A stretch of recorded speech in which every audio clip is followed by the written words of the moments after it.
Welcome to our channel. Today we how to activate Hetzner Cloud server for app hosting, detailed guide step by step clearly. To activate a Hetzner Cloud server for app hosting, start by visiting the Hetzner Cloud website. Create an account or log in if you already have one.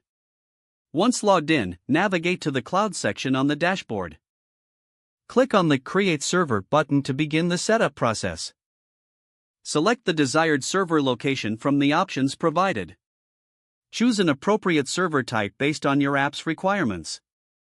Review the available operating systems and select one that suits your application. Optionally, configure the server resources such as CPU, RAM, and storage. If desired, set up additional features such as backups or monitoring. Name your server for easy identification. Review your selections carefully to ensure everything is correct. Once confirmed, click on the Create Server button to provision your cloud server.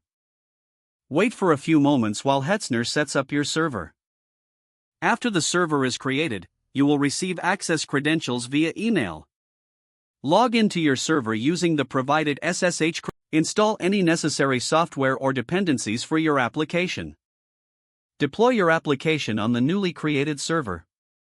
Test your application to ensure it is functioning as expected. Lastly, configure firewall settings to secure your server.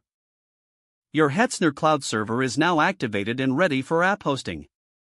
If the page does not load, refresh the browser or try again in a private or incognito window. Make sure you are using the correct email address, then retype it carefully to avoid small typos. If your password is not accepted, use the reset option and create a new strong password you can remember. Check your spam folder for verification or security emails, then complete any requested confirmation steps. Enable two-factor authentication if available to improve account security and reduce unauthorized access risk.